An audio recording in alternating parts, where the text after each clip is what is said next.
many of you are aware, I love the competitive aspect of Guitar Hero. I think the game has a lot of depth competitively and is super suitable for competitive play. And luckily for me and many other like-minded individuals, Clone Hero has had somewhat of a competitive resurgence with the advent of the Elite League, a qualification league organized by Custom Song Central. For those that don't know, Custom Song Central are a group of talented charters and community figures which produce a lot of content for this game. And they're super deserving of our support, as they do a lot of this for free. But regardless, within the Elite League, players go through a grueling 6-week-long round-robin pool stage, with the top 2 of each group going into an elimination bracket, and the bottom 2 being relegated from the league. In order to regain entry into the Elite League, you must place in the top of the Open Tournament, which is held between seasons. If you're interested at all in this concept, I highly advise you check out the streams of matches being played, where you can find myself and many other talented players fighting for playoff spots and to not get relegated. The link to those streams will be in the description. However, something I noticed from playing, watching, and even commentating myself, sometimes there's a lack of proper explanations of technical terms within the actual matches, which is justifiable. I mean, only so much can be explained in the period of a match, but that's what the purpose of this video is, to explain the competitive nuance of this game through the use of score optimization techniques. The first basic term you should know, and 99% of you probably already will know, is the concept of a full combo. Basically, a full combo is a run of a song in which all of the notes are hit consecutively with no misses that break the combo. This is the goal for every player in these songs, as breaking your combo will obviously result in a lower score in a song, as a miss will reset the multiplier back to 1 times. I should also quickly explain how the multiplier works. From the start of a song, or after a broken combo, the multiplier of a song builds up from 1 times, 2 times, 3 times, to a maximum of 4 times.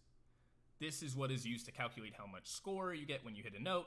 The higher the multiplier, the higher the score. It's fairly intuitive. Additionally, you gain a higher score for notes that are chords. You get more points from hitting chords compared to single notes, multiplied by the number of notes in the chord. Therefore, a miss in chord sections of a song are generally more costly, as you're losing out on that bonus chord multiplier from hitting those notes. This all seems pretty straightforward, right? Well, don't worry. It's about to get way more complex, and it's all because of this tiny little blue bar. Star power, the fundamental competitive mechanic of Guitar Hero, is crucial to understand if you want to play this game at a top level. For those unaware, when star power is activated, your note multiplier is doubled for the duration of the star power, which is built up from completing star power phrases by not missing a note within the phrase, and also whammying sustained notes during star power phrases. So essentially, the goal of using star power is to build up as much as possible and activate as optimally as possible so that your combo multiplier is doubled during sections of which there is the most note density. This leads to the concept of star power paths. Essentially, a star power path is a path of the song in question, of which you methodically plan your activations, such that you use your star power in the most note-dense portions of the song, while also optimizing the amount of star power you have throughout the song, such that you don't overlap. This can get quite complicated, as knowing exactly when to activate to optimize your score can be quite challenging if you're not familiar with it. Luckily for us, generic mad scientist, an incredible player and developer, made a program called chopt, which does all the hard work for us, link of which will be in the description. So going off of that, I want to talk about some of the core mechanics regarding star power. And one of the most important ones is the concept of squeezing.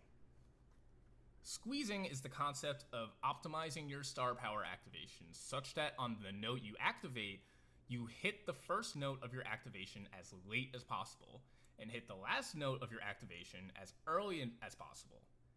This is due to the fact that star power activations are at a set time. However much star power you have in an activation is how much you'll get, but your inputs are not set. Therefore, it's possible in theory to squeeze in 2 extra notes into an activation every activation, which at the top level of play, where every note is important, it's crucial. However, the technique can be quite difficult to execute, as a perfect squeeze essentially requires you to be frame perfect with your input on the first and last note. But it's incredibly rewarding when executed properly and can lead to some crazy score jumps. This is necessary at the highest level for score chasing, as just FCing the song is not enough to get the highest possible score. Now I'm going to talk about a technique used to maximize the amount of star power you get in a phrase, and this is known as early whammying. As I mentioned earlier, you gain more star power in a phrase when you whammy sustain notes within the phrase. Therefore, to get the most amount of whammy in a star power phrase, players will hit those sustain notes as early as possible to get the highest possible ticks of whammy you can get, which will maximize the amount of star power you have for a phrase. This technique's incredibly useful because if done perfectly, generally you can squeeze out a few more notes in an activation, which, again, at the top level is absolutely crucial. These techniques are what makes the competitive side of Guitar Hero so nuanced, and what makes the game so fun to improve at.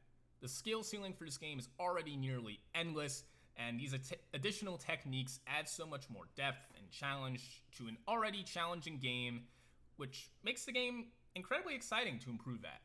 I hope you learned something from this video, and I encourage everyone watching that has the slightest interest in competitive Guitar Hero to participate in the next open tournament, or to support tournaments in any way possible. A lot of people put a lot of work into these events, and I want to do everything in my power to make these events thrive because I know the potential this game has competitively. And I would love to get new people involved.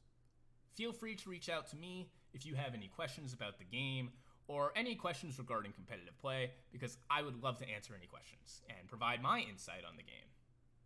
I've been playing for a couple of years. You've probably seen my last video, so I feel like I am qualified to speak on the game and a lot of the competitive aspects of it. Also, I really hope you all enjoyed this video. Please leave a like and subscribe if you enjoy my content. Drop a comment, comment what you liked about this video, what you didn't like, maybe I forgot to include something.